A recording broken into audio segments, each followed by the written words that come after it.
On the Track is a web TV show about cryptozoology, natural history, green issues and whatever else the team feel like making up as they go along. Enjoy! So what do we have in this episode, Mr. Jon? Well, Hennis, this week we have the first part of a two-part interview with Daniel Perez, who's one of the best-known Bigfoot researchers in the United States. And also we have some exclusive bits from the film which Peter Vetere, student filmmaker, made about the CFZ at the end of last year.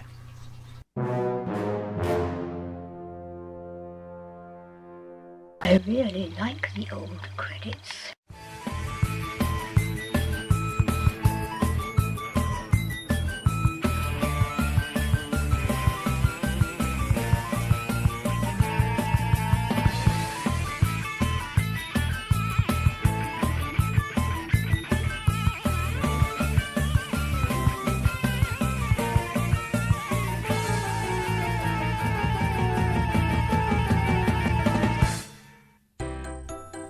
And now, it's Gwen Dibley's Pearls of Wisdom. First he asks for your walking stick, then he wants your pet daughter.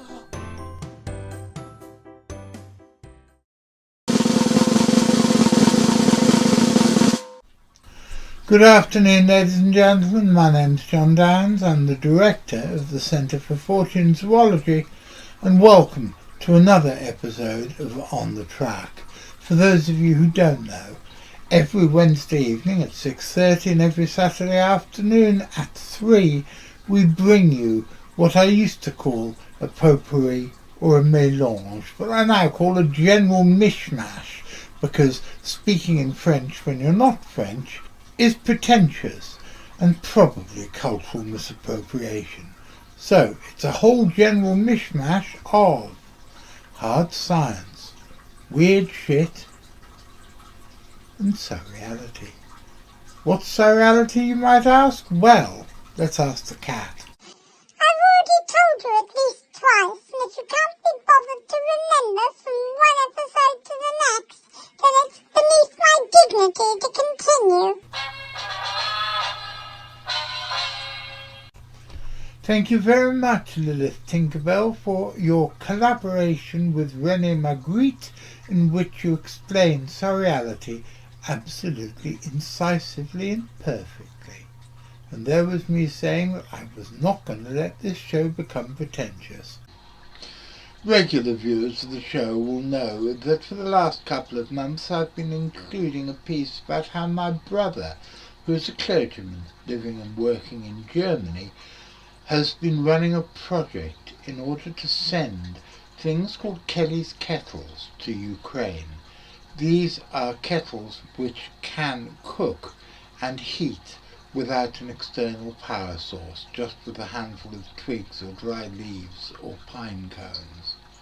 Well, today I had this message from him. Hi Jonathan, I hope you are okay. Good news.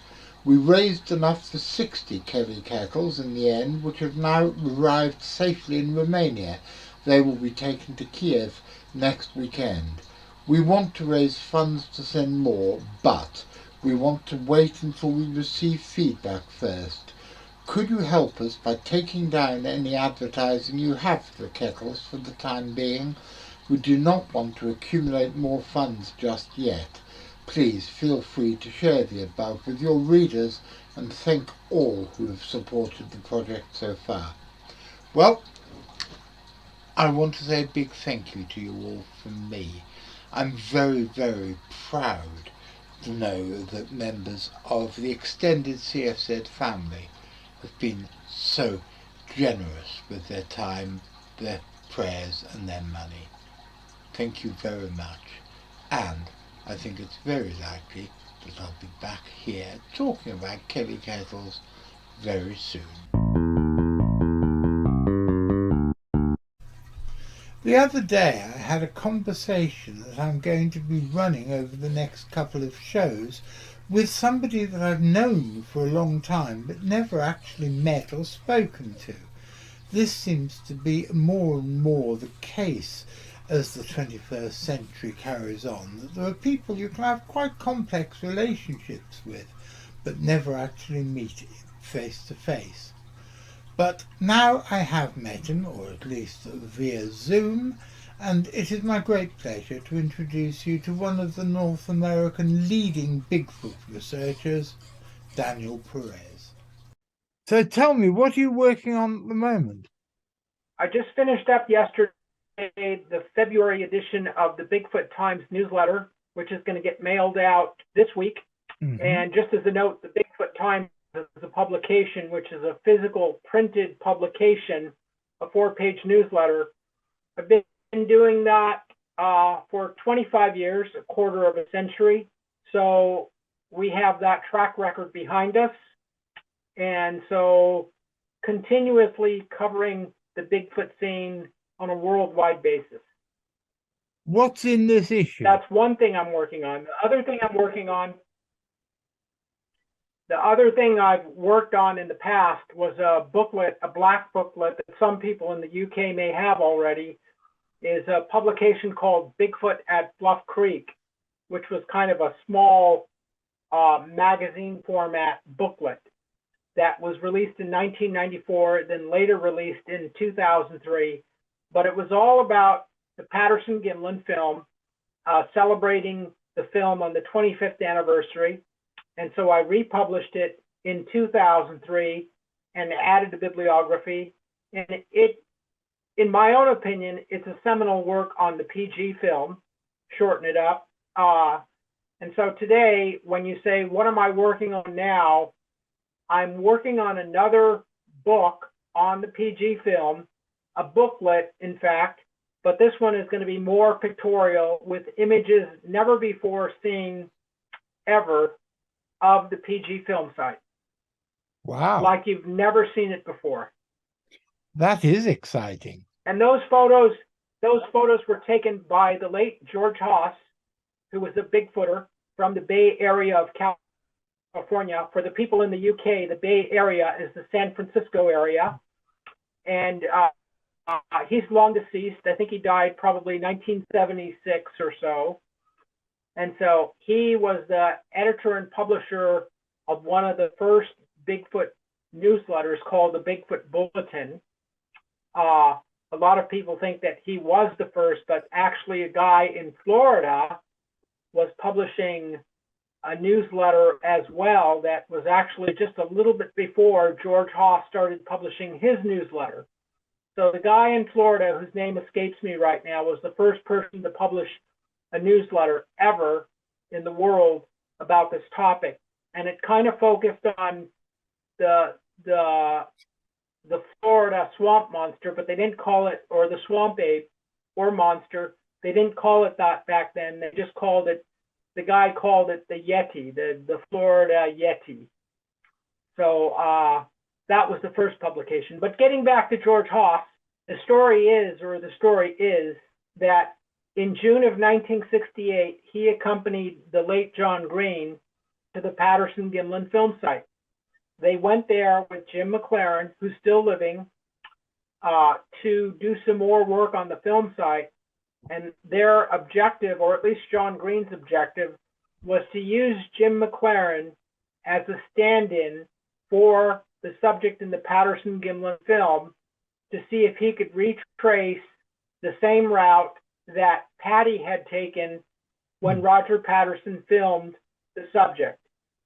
And lo and behold, when Jim and John arrived, they were also in the company of George Haas, because getting there, George Haas and Jim McLaren drove up together, and they would meet John Green and other people in Willow Creek, California. And from there, they went to the Bluff Creek Patterson-Gimlin film site. So in June of '68, they get to the film site, and lo and behold, because of the physical properties of the dirt and sand on that creek bed, that there were still visible remains of where the subject walked from October of 1967.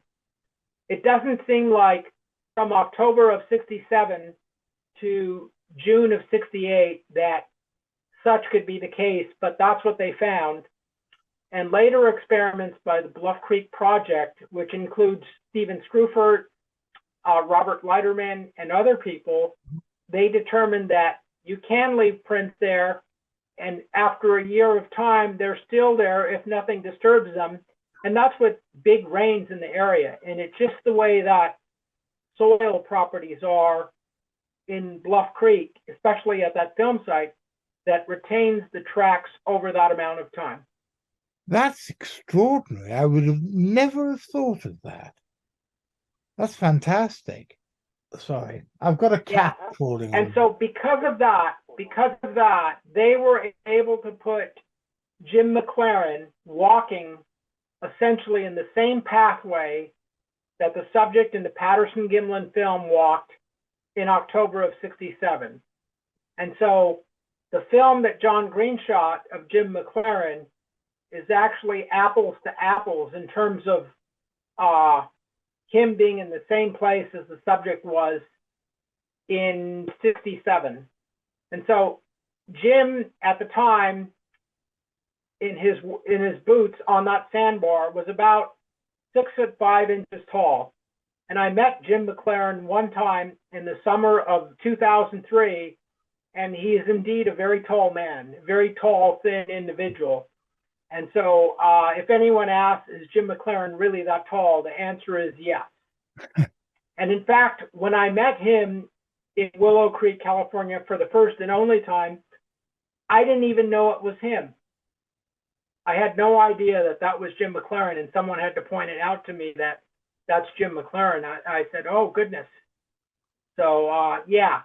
And so getting back to my point about the booklet or book that I'm working on that's in progress is that when George Hoff accompanied them from on the trip, that he took several slides of the film site and several slides of the tracks, the remaining tracks that never were published ever, not even in his newsletter.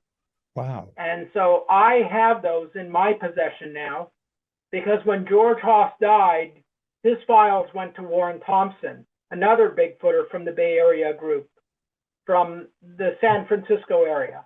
And so when Warren Thompson died, all of his files came to me. And so when I took receipt of those files, it instantly made me the person in the world with the largest physical collection of Bigfoot files, period. So it occupies now about 3 bedrooms in my home. So that's a lot of stuff, mostly in terms of books and paper files and audio tapes. A lot of this stuff is original material that has never been published before. When do you think your book will be finished and ready to go out? I want to get it out this year.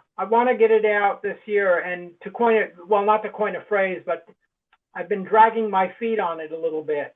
Yes, I know what that feels like. There are all sorts of things that I really wish that I'd finished years ago, and I still haven't. But that's part of the human condition, I think. I don't know about you, but I'm very much looking forward to Daniel's book coming out. We'll be back with Daniel next week for the second part of our conversation, but in the meantime...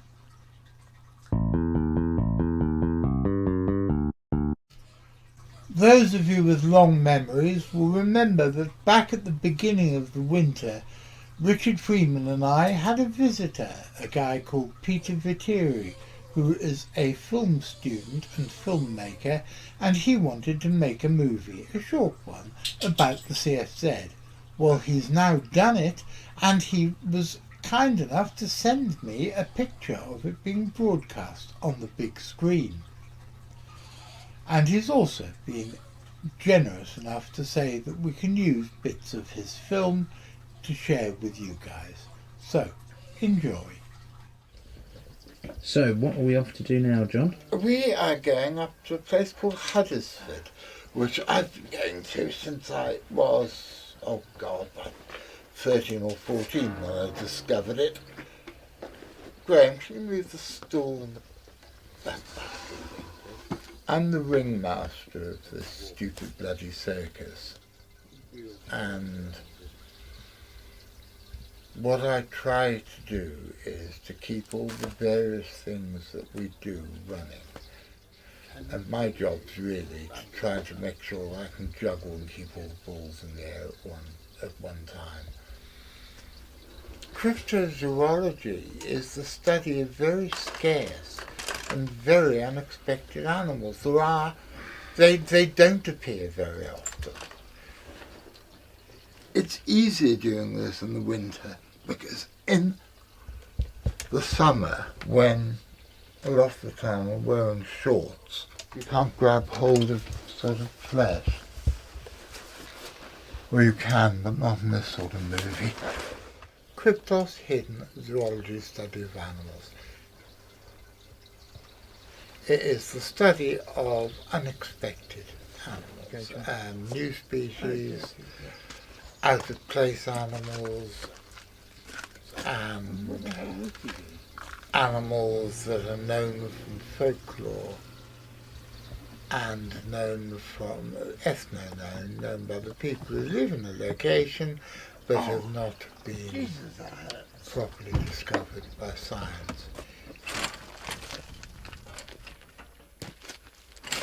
But it is not the study of monsters, it is not anything to do with the paranormal, and it is not the study of ghosts, ghoulies, or Slender Man. I'm not sure which bit I'm more embarrassed about. The fact that I am so frail and infirm looking, or the fact I've got a bloody great big bald patch on the top of my head. Really, at my age, I should know better than be vain about such things.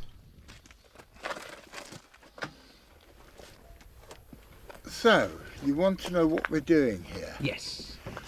Well, basically, there have been sightings of what have been reported to us as large cats. We have put up trail cameras all around the area for the last 10, 12 years. In fact, longer, 14 years. And we've had lots of pictures of the local wildlife, but we've had no cats at all. So what's going to happen is Richard and Archie are going to be looking for hares, and they will then be sent off to Lars at the University of Copenhagen to see what they are. And first, Lars will just look at them all under his microscope, and he'll say, that's hedgehog, that's red deer, that's roe deer, that's fox. But hopefully he'll say, aha, I wonder what this is. And of course that's exactly what did happen. Back in 2010, as part of one of the weird weekends, Lars, together with a group calling themselves the Forteans and several other volunteers from the audience at the attendees at the weird weekend, went to this very part of Huddersfield, and amongst lots of hares from the local wildlife, they did find hair that turned out to be from a leopard. I remember there was one guy writing about us once. He said, oh, you've got to love the CFZ. They're seemingly supported by nothing except fresh air, and they've organised a expedition to Mongolia. The expeditions are my favourite bit, but you know, when you're over there you sometimes think, what the bloody hell am I doing over here? I must be mad. When you're covered in leeches or ticks, or you're vomiting, but the good bits counterbalance the bad bits to a greater degree. So the chance of seeing an actual cryptid, filming an actual cryptid, make all the hardships worthwhile. Well, as anybody knows, the only reason anybody is interested in the CFZ is because their little dog is so magnificent. That's why Uncle Peter came and made a film all about me. Except now Dad and Uncle Richard edited out all the good bits from me talking about how brilliant I am and just kept in the stuff about mystery animals. Pah! If you want to support us and help us make more content like these, please press like, subscribe, follow our Facebook page and check out our Patreon. And as the ghost of Joe Strummer, who's an ever more regular visitor to my little studio, wants me to remind you, always press the notification bell, or else you won't be told when the next show's going to be. And that would be an awful pity, wouldn't it?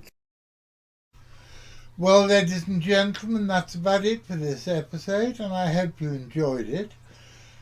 I have some sad news for you, though, before we sign off. About a week ago, Phil Bayliss, who was a much-loved and much-appreciated member of the greater CFZ family, died suddenly. On the Wednesday, he'd been out jogging, and on the Friday morning he had a massive heart attack, and he died on Sunday. I want to give all our love, healing vibes and compassion to his widow, Vicky, and I want her and all of his family to know not just that he was a much-loved member of the greater CFZ family, but that if there is anything that we can do for any of them, they only have to ask. Now, before we go, I want to say a big thank you to all the people involved in this episode, particularly my producer, Louis, Graham Inglis, who spends most of his time now pushing me around hospital corridors in my wheelchair, and my guests this week, who were Daniel Perez, Peter Vetere, Richard Freeman. And once again, I want to say a big thank you to Gwen Dibley and to V. McCrinnan, who both contributed massively to this show, as did Hennis right at the beginning. So, once again, it's time to go. So, are you ready, Mr. McCrinnan? I gave you a credit, now it's time to put you through your paces, young man. Because I'm going to be back on Wednesday. What am I going to be talking about on Wednesday? I have no idea, but somewhere along the line I'm going to be talking about some extraordinary ants. And I'm going to be back next Saturday. And I know that next Saturday's show will include the second part of the Daniel Perez interview. And I've got various other things in the pipeline, but I'm not quite sure which one of them is going to be next week's show, so you're just going to have to tune in and watch. But I'll be here on Wednesday, and I'll be here on Saturday. And if you are all there, you ready, Mr. McCrinnan? I'll be seeing you.